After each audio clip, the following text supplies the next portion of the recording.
¿Y tú por qué crees que él llegó al punto de ser el narcotraficante más grande de todos los tiempos?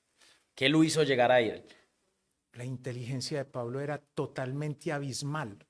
Pablo iba adelantado años luz a lo que acontece hoy en día. Mira, Duro. Lo que te decía al principio antes de que me interrumpieras, era que, bueno, todos conocen a Pablo por la cantidad de plata que llegó a ganar, siendo el hombre más rico del mundo. ¿Esa herencia qué? ¿Con quién quedó con toda esa liga? bueno, con todo ese dinero quedó el hijo de Pablo, la esposa de Pablo, a la que le quitaron casi todo el dinero fue a la niña, a Manuela. Dejó mucho dinero para todos los hermanos. Los que no tengan hoy dinero es porque pues no lo supieron administrar, están acostumbrados siempre a que llegara el dinero en borbotones y de esta manera pues pensaban que pronto el dinero iba a seguir llegando, pero cuando Pablo muere, que era el proveedor de toda la familia, se lo gastan. Pero la colección más grande de obras de arte le quedó a la familia de Pablo. La colección más gigante de carros le quedó a Juan Pablo, el hijo de Pablo.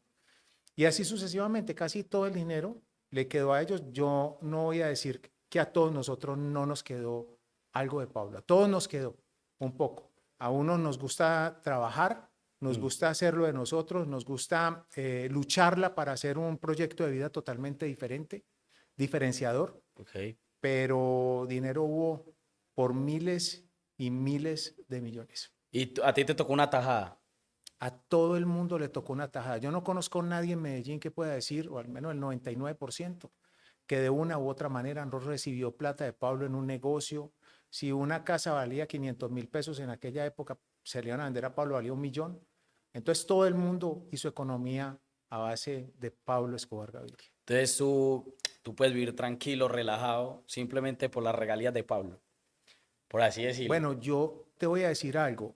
Pablo, yo creo que sigue dejando más dinero hoy que en aquella época.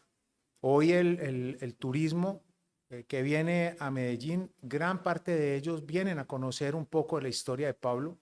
Yo me dedico al turismo, me gusta el turismo, me fascina traer los niños de las comunas de Medellín a mostrarles la historia real de lo que me tocó vivir para que no se vuelva a repetir y para que no crean que esas películas hollywoodenses lo que les muestran es verdad, porque la verdad no es así.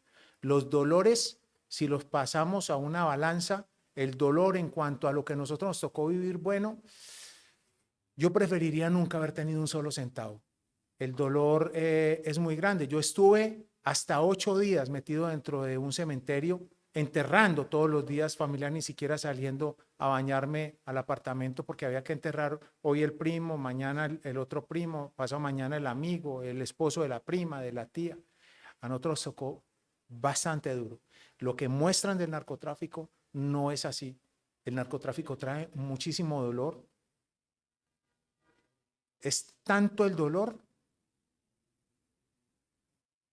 que yo hoy en día me pregunto, ¿cómo es que los que quedamos vivos somos capaces de soportar o fuimos capaces de soportar todo lo que nos tocó soportar? He visto que aquí en el museo han llegado muchos niños. ¿Por qué los niños? O sea, yo, por ejemplo, de chiquito, pues, hay que admitirlo también, uno miraba a Pablo y uno decía, uy, qué chimba el poder. Uno era un peladito.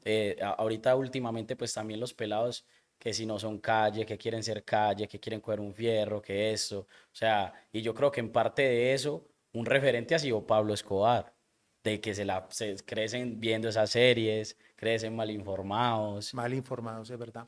Cuando tú hablas de los niños, me parece muy bonito eso, que te hayas dado cuenta y hayas analizado ese proceso de los niños que llegan acá, que a mí me gusta acercármeles, me gusta contarles, le pido el permiso a la mamá o al papá, o si vienen con mamá y papá, les pido permiso a ellos dos para poder acercarme y contarles un poco la historia para que no crean en todo eso que Hollywood les ha mostrado, porque es que para Hollywood es muy fácil crear, pero no sabe la destrucción que puede llegar a pasar si un niño de esos le cree ese cuento que no es verdad y que lo hacen ver tan fácil.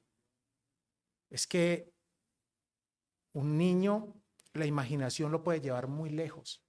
Mire, usted decía, cuando yo era niño, uno veía y uno decía, ¿cuántas personas piensan que fue muy fácil Mm. llegar a lo que hizo Pablo? ¿No? ¿Cuántas cosas no hubo que hacer? ¿Y tú por qué crees que él llegó al punto de ser el narcotraficante más grande de todos los tiempos? ¿Qué lo hizo llegar ahí? La inteligencia de Pablo era totalmente abismal. Pablo iba adelantado años luz a lo que acontece hoy en día. Mira, te voy a contar una historia que aún en esta época para uno es un poco compleja poderla entender. En una oportunidad cuando la guerra estaba un poco álgida, cuando había mucho problema, eh, nos dan la opción de irnos a estudiar a Inglaterra o qué país queríamos de ir a estudiar. Yo escojo Suiza, yo me crié y estudié en Suiza. Y en una conversación con Pablo, en esas largas madrugadas, me dice, ¿usted sabe quién va a dominar el mundo en un futuro? Y yo le digo, no, digo, ¿quién? Los americanos. Y me dice, no, el futuro del mundo va a estar dominado por los musulmanes. Hablamos en aquella época, 1984, que no existía Google.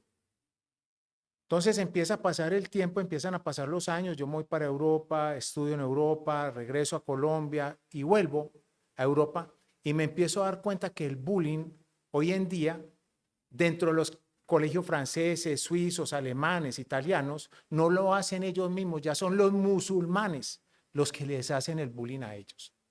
Entonces, yo cuando vi eso que llegué allá, yo decía, uy, Dios mío, pero Pablo, ¿cómo hacía para ver más allá de lo que normalmente uno podría ver? O sea, yo incluso me fui para Suiza y nunca percibí eso.